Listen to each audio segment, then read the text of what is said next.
कभी कभी वो रात और वो मंजर याद आता है तो मेरा दिल दहल उठता है। आखिर वो क्या था? वो महज मेरा कोई ख्वाब था या हकीकत जिसे मैं आज तक भूल नहीं सका।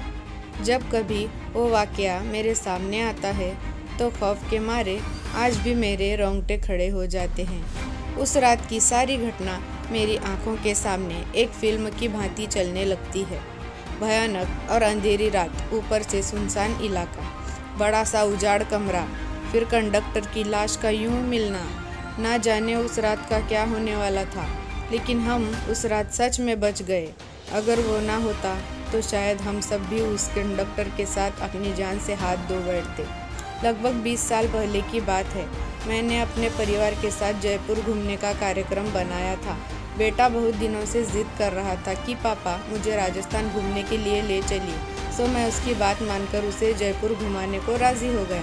मैं, मेरी पत्नी रीमा और बेटा संयम घर से जयपुर के लिए रवाना हो गए। हम 2 दिन में पूरा जयपुर घूम लिया, लेकिन मेरे पास अभी 2 दिन की छुट्टी और बची थी, तो मैंने सोचा क्यों न अजमेर शरीफ भी हो आते हैं। क्योंकि हमारी ये प्लानिंग अचानक हुई थी, हमें जल्दबाजी में बस का सहारा लेना पड़ा।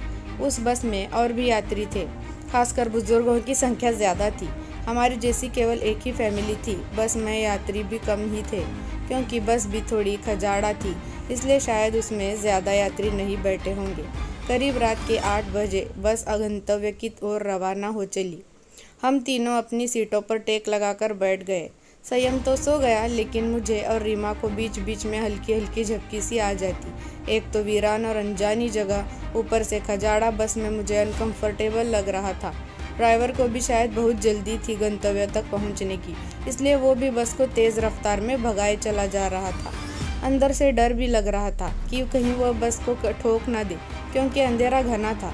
साथ में सुनसान सड़क के किनारे, जिन पर न कोई घर दिख रहा था और सड़क पर भी इक्का दुक्का वाहन ही दिखाई दे रहा था। कुछ बुजुर्गों ने ड्राइवर को टोका भी, बस रफ्तार कम करे। कुछ समय तक तो उसने बस को धीमी रफ्तार में चलाया, लेकिन फिर कुछ देर बाद उसने फिर से बस की रफ्तार बढ़ा दी। एक बुजुर्ग ने फिर से उस ड्राइवर को टोका कि बस की रफ्तार कम करो, लेकिन मना करने के बावजूद फिर से ड्राइवर ने रफ्तार बढ़ा दी। तब ड्राइवर ने जवाब दिया कि अंकल जी, जो मैं कर रहा हूँ वो बिल्कुल ठीक कर रहा हूँ।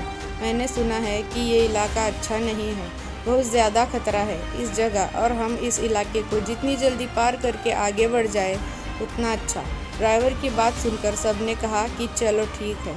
बस रफ्तार से तेज़ी से आगे बढ़ रही थी कि तभी एक तेज़ आवाज़ के साथ बस का थोड़ा संतुलन गड़बड़ाया और बस थोड़ी दूर बढ़ी और रुक गई। अब सब सकपका गए कि अचानक ये क्या हुआ। इतना खतरनाक इलाका और बस का रुकना, किसी का भी जी डर जाएगा। ड्राइवर ने अपनी टार्च जलाई, बस के नीचे उतरा और उसने देखा कि क्या बात है, बस को आखिर क्या हुआ, वो रुकी क्यों। कुछ देर के मुआयने के बाद उसे पता चला कि बस के पीछे और के दोनों पहिए पंचर हो चुके हैं और बस में एक्स्ट्रा पहिए भी नहीं हैं जिससे उसकी मरम्मत हो सके। अब क्या किया जाए, सभी सोच में पड़ गए। रेतीली अनजान जगह, अमावस की गहरी काली रात, जंगली जानवरों का डर और बस का यूं खराब हो जाना, सबके तो जैसे होश ही उड़ गए थे। अब क्या करें क्या ना करें, किसी के भी कुछ समझ में नहीं आ रहा था। तभी कंडक्टर को थोड़ी दूर एक रोशनी दिखाई दी। उसने सबसे कहा कि देखो, वहाँ रोशनी दिखाई दे रही है, हो सकता है कि वहाँ कोई गांव हो, चलो सब वहाँ चलते हैं, शायद रात भर के लिए कोई सुरक्षित जगह मिल जाए। अगर एक कोठरी भी मिल गई तो सब वहाँ एक साथ बैठकर रात गुजार ही सकते हैं। सब कंडक्टर की बातों को सहमत हो गए। सब ने अपना अपना सामान उठाया और चल पड़े उस रोशनी की ओर। जैसे ही वो सब उस रोशनी के नज़दीक पहुँचे तो हमें एक बड़ी सी कोठरी दिखाई दी, जिसे देखने से लग रहा था कि वो कोई बहुत पुरानी सराय है, जहाँ भूले भटके मुसाफिर रुकते होंगे। सब कोठरी के दरवाजे के बाहर खड़े हो गए। ड्राइवर ने हिम्मत करके दरवाजे की सांकल खटखटाई। एक बहुत ही बूढ़े व्यक्ति ने दरवाज़ा खोला। उनके सिर पर एक बड़ी सी पगड़ी थी, गले में पुराने ज़माने का कोई आभूषण था, कानों में भी कुंडल पहन रखे थे। कुर्ते के ऊपर उन्होंने एक सदरी पहनी रखी थी, कमर में धोती, पैरों में पुराने ज़माने की ऊँट के चमड़े की बनी मोजड़ी पहन रखी थी और हाथ में एक बड़ा सा लठ रखा था। वो और उनका पहनावा बहुत ही अजीब लग रहा था। तभी कंडक्टर ने बड़ी हिम्मत करके कहा, ताऊ ताउसा, बस पंचर हो गई है। हम सबको रात गुजारने के लिए अगर आपकी कोठरी में थोड़ी जगह मिल जाती तो बड़ी मेहरबानी होती। उस कोठरी के मालिक बोले, डरने की कोई ज़रूरत नहीं है। ये सराय तो मैंने भूले भटके मुसाफिरों की मदद करने के लिए ही बनाई है। मैं चौधरी सुमेर सिंह और हमारी घरवाली धन्नो ही आप मुसाफिरों का ख्याल रखते हैं। आप सब लोग भीतर पधारो, जो हम दोनों से बन पड़ेगा तो आपकी मदद करेंगे। कंडक्टर बोला, बहुत बहुत धन्यवाद ताउसा, बड़ी मेहरबानी जो इस अनजान जगह में आप हमारी मदद करने को राज़ी हुए। चौधरी सुमेर सिंह बोले, इसमें धन्यवाद की बात क्या है, ये तुम्हारा फ़र्ज़ है। हमारे को बहुत खुशी हुई जो आप लोग हमारे यहाँ पधारे। यह रहा पानी से भरा मटका, इस बड़ी सी डलिया में पूरियाँ रखी हैं और उस बड़ी सी बटलोही में आलू की तरकारी होगी। ये रहे पत्तल और आप सब खाना खा लीजिए। महिलाएं धन्नो के पास चली जाएं और पुरुष मेरे साथ आ जाए। जल्दी सब खाना खा ले और जिसे बाहर का काम निपटा न हो वो निपटा आए, क्योंकि 12 बजे के बाद कोई भी बाहर नहीं निकलेगा और ना मैं किसी को बाहर निकलने दूंगा और कोई भी इसका कारण नहीं पूछेगा। सबके पास अपनी अपनी हथघड़ी होगी। समय के अनुसार काम करके सोने के लिए लेट जाओ। ये रहे कंबल, सब बिछा लो। हम सब ने सुमेर सिंह की बात मानी और उनके अनुसार ही काम किया और लेट गए। जिनके पास अपने शॉल और चादर थे वे सब ओढ़कर लेट गए। चूँकि मेरे पास ओढ़ने वाला बड़ा कंबल था इसलिए मैंने बेटे को अपने साथ सुला लिया और मेरी पत्नी औरतों के साथ अपना शॉल ओढ़कर लेट गई। चौधरी जी ने एक बार फिर सबको बाहर न जाने की हिदायत दी और सबको सोने के लिए कहा।